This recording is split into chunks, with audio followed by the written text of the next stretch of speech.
Kalau saya melihat, ini adalah upaya yang terstruktur, terorganisir, dan sistemik dalam rangka melumpuhkan atau membubarkan KPK. Yang dilakukan oleh siapa? Yang dilakukan oleh koruptor.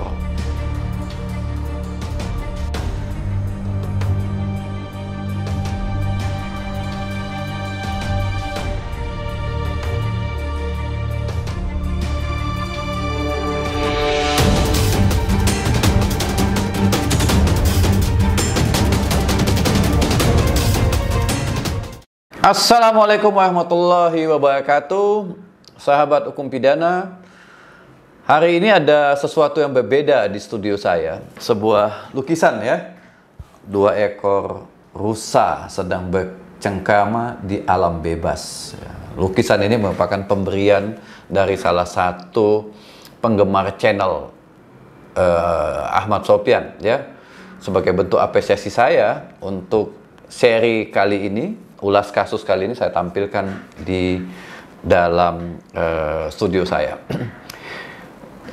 Sahabat hukum pidana yang saya hormati dan di tengah hiruk pikuk ya berbagai isu yang terjadi di negeri ini, salah satunya adalah Bipang ya. Jadi Bipang ini menjadi pembahasan yang hangat di kalangan para netizen. By the way, saya tidak membahas isu Bipang. Ada isu lain yang penting ya, yaitu soal penonaktifan. SK-nya sudah terbit. Meskipun di dalam SK itu tidak disebutkan nonaktif, tetapi ditafsirkan sebagai menonaktifkan setelah mereka dinyatakan tidak lulus tes wawasan kebangsaan. Karena itu, ulas kasus kita kali ini akan mengambil topik pembubaran KPK. Dengan tidak meluluskan 75 orang ini yang memiliki kapasitas, kompetensi, skill, punya indera keenam juga dalam mendalamin, mengetahui para koruptor itu ada di mana, ya, bahkan di lubang tikus pun mereka tahu, tetapi malah dinyatakan tidak lulus. Pengumuman tentang ketidaklulusan 75 pegawai KPK yang kemudian diikuti dengan SK atau surat keputusan Ketua KPK itu dilakukan di bulan Ramadan, dekat-dekat dengan Idul Fitri. Ini memberikan sinyal ya bahwa ya mohon maaf lah ya, nanti kan Idul Fitri, kita mohon maaf lahir batin atas perbuatan yang kami lakukan ya, tidak meluluskan Anda gitu ya. Jadi kesan yang saya tangkap itu ya, kalau teman-teman punya kesan yang beda, ya silahkan aja ya. Tetapi kesan yang saya tangkap itu, supaya kita saling bermaaf-maafan atas sebuah keputusan yang menurut saya itu bisa membubarkan, melumpuhkan, atau kalau bahasa teman-teman lain, mengamputasi KPK. Tapi bagi saya ini adalah untuk membubarkan atau melumpuhkan. Saya mengambil ilustrasi begini ya, teman-teman. Dalam konteks perkuliahan, di kampus saya punya aturan begini. Jika ada seseorang tidak lulus ya ujian, ya si mahasiswa yang tidak lulus ini punya hak untuk mengajukan protes nilai.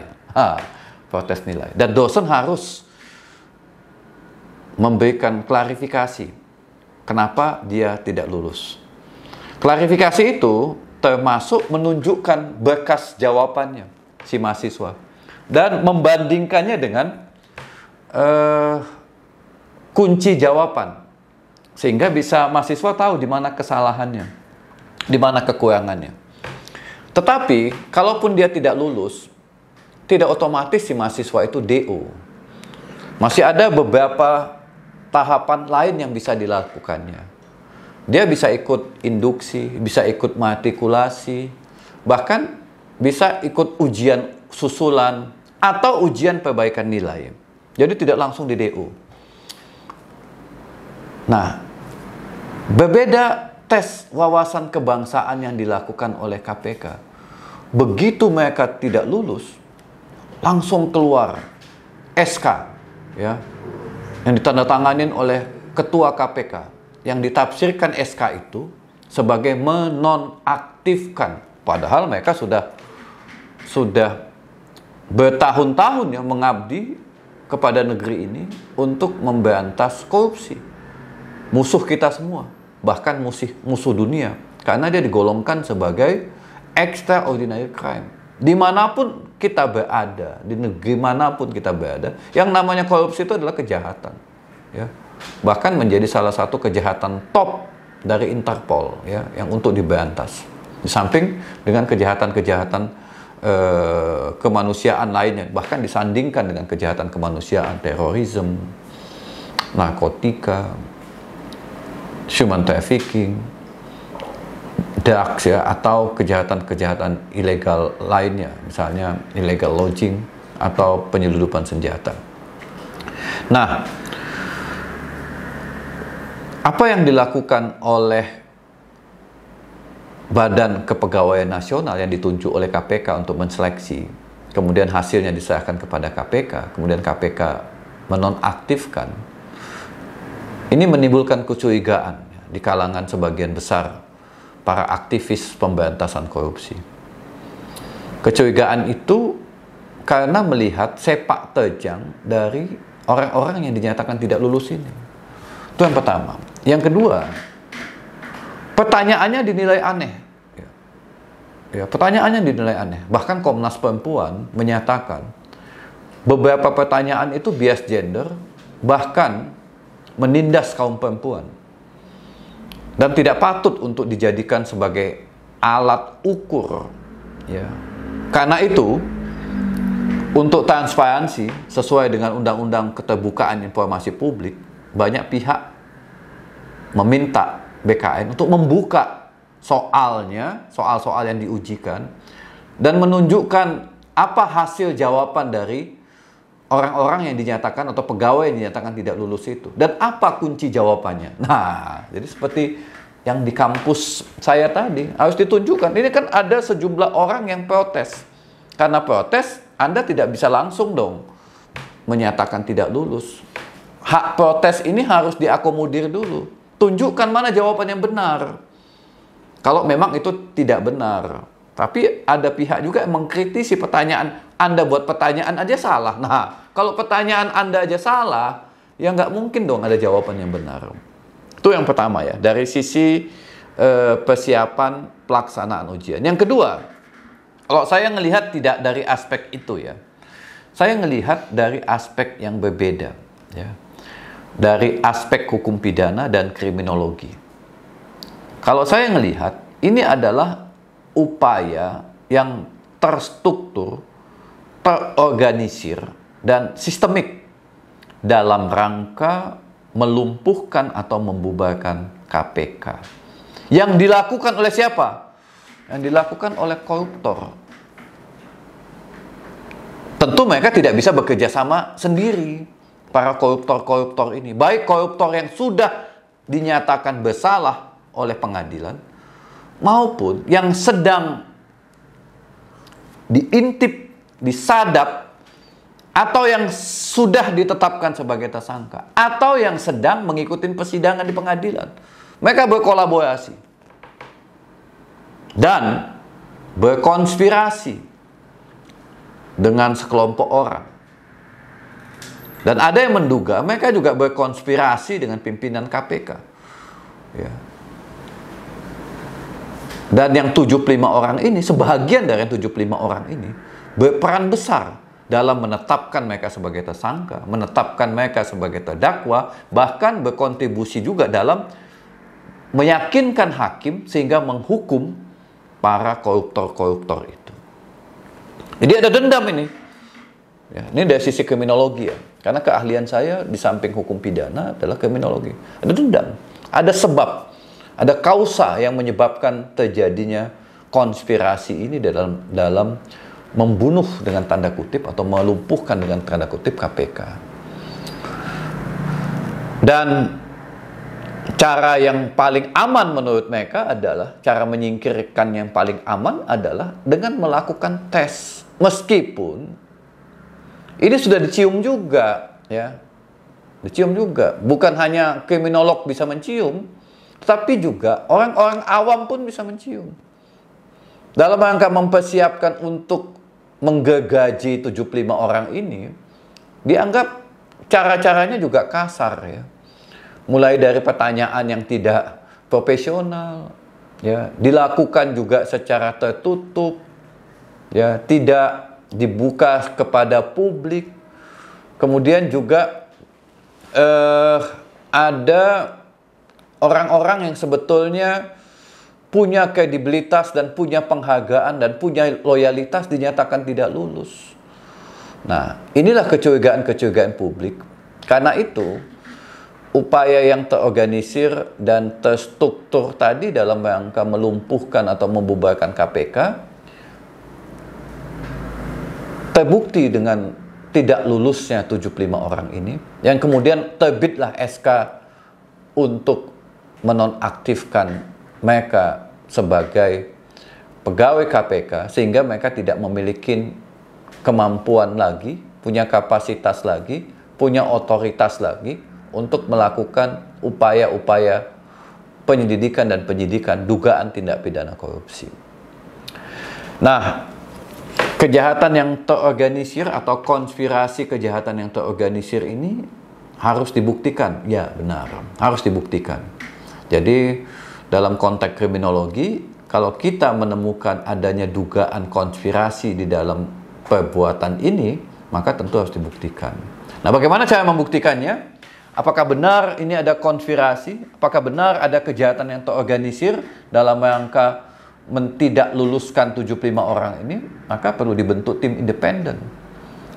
Ya, perlu dibentuk independen. Walaupun menurut saya pembentukan tim independen ini cenderung tidak akan disetujui.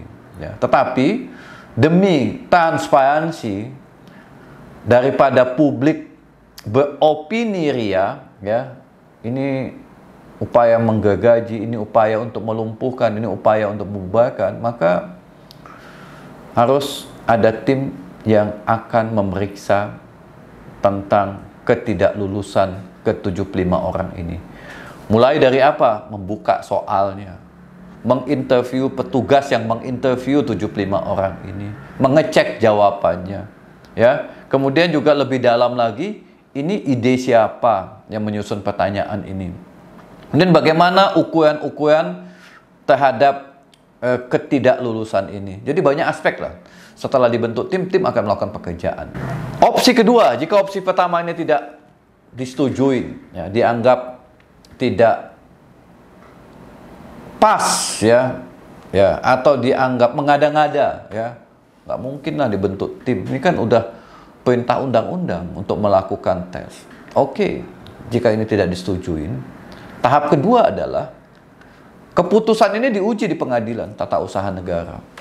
Ya.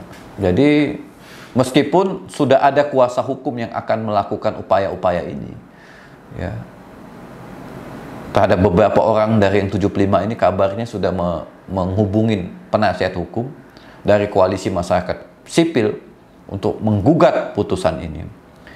Ya, bisa ya, putusan ini digugat, diuji di pengadilan, ya, pengadilan tata usaha negara. Bahkan bisa juga ke pengadilan perdata, dugaan perbuatan melawan hukum, ya, karena merugikan keputusan tersebut. Orang yang dinyatakan tidak lulus, sudah mengabdi bertahun-tahun, lalu dinonaktifkan, itu kan sama juga dengan menghilangkan pekerjaannya, hak asasinya, hak untuk hidup. Mereka dinonaktifkan, otomatis mereka tidak dapat, ya, apa yang disebut dengan pensiun atau pesangon.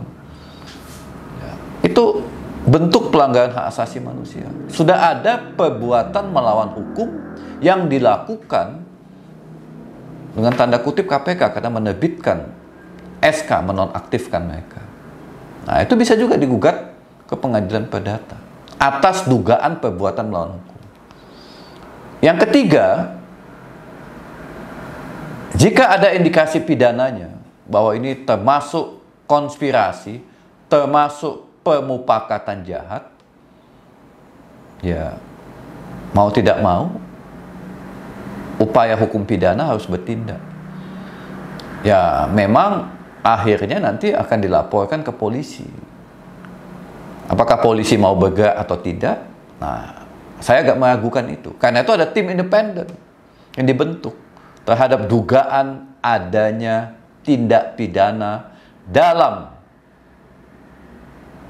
menggagalkan 75 orang pegawai KPK ini untuk diluluskan sebagai ASN. Ya. Jadi ada 3 dugaan perbuatan yang melanggar hukum atas ketidaklulusan ini. Ada PT UN untuk menguji SK yang diterbitkan oleh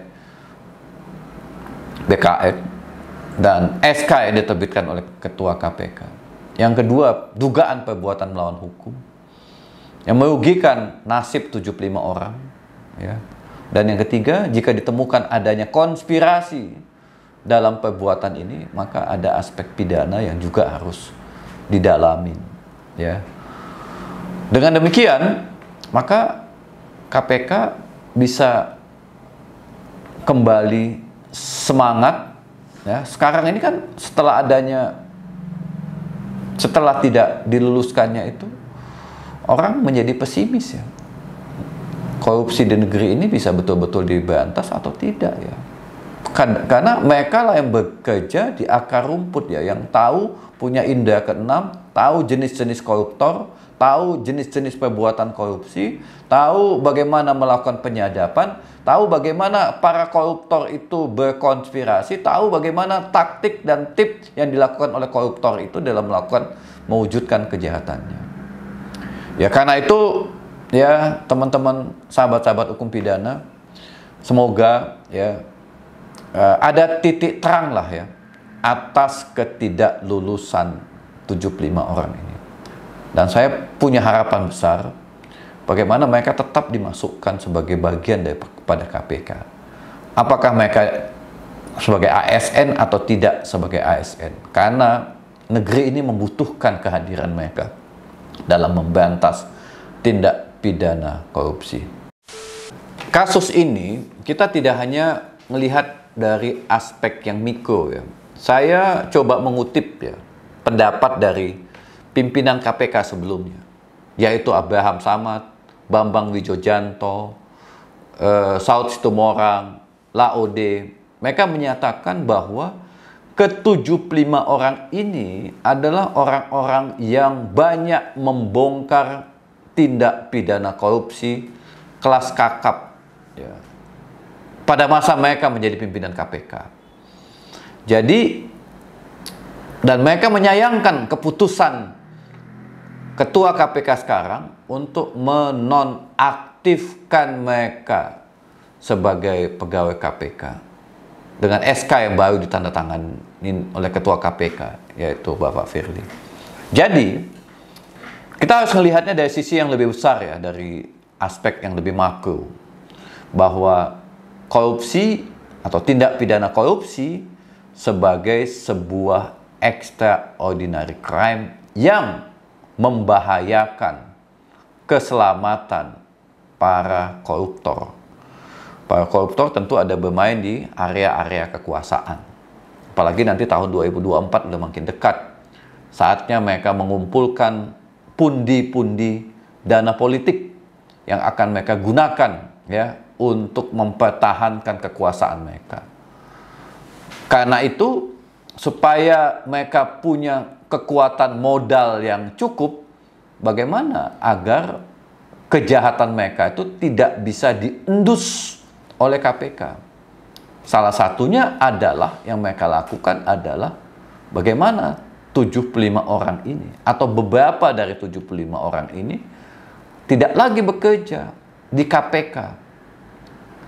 Kan itu ada 1.351 ya pegawai KPK yang ikut tes, dan 75 diantaranya tidak lulus. Di antara yang 75 ini ada beberapa orang yang senior, penyidik senior. Jadi kejahatan yang dilakukan untuk tidak meluluskan 75 orang ini adalah kejahatan lain, kejahatan politik. Dan kejahatan politik memang sulit diendus ya pelaku-pelaku dan aktor-aktornya. Kecuali ya Presiden turun tangan. Tidak bisa kejahatan politik ini dilawan dengan kepolisian Republik Indonesia. Agak sulit. Ya, bisa jadi juga oknum-oknumnya berafiliasi di dalam membackup kejahatan politik ini. Ya.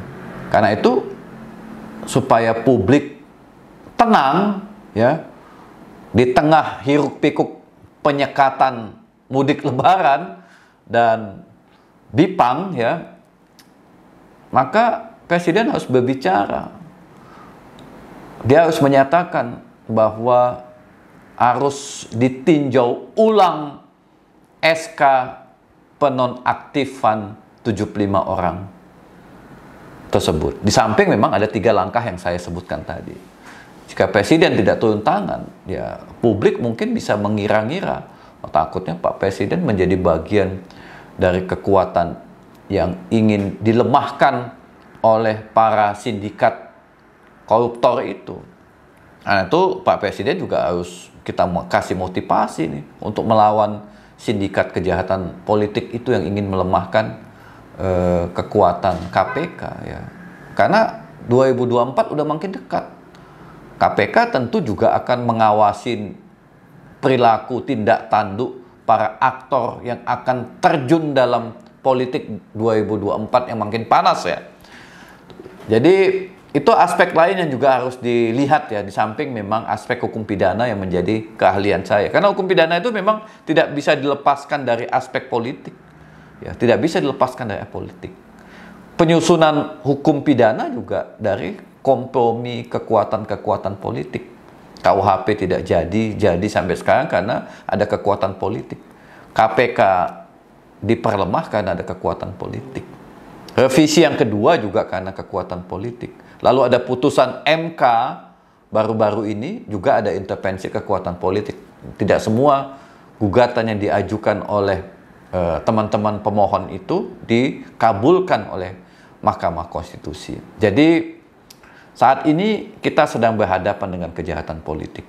Ya, kejahatan politik hanya bisa diatasin jika Presiden turun tangan, dan Presiden tidak hanya cukup diam menjadi penonton dalam panggung pelemahan, penghancuran, dan pembubaran KPK.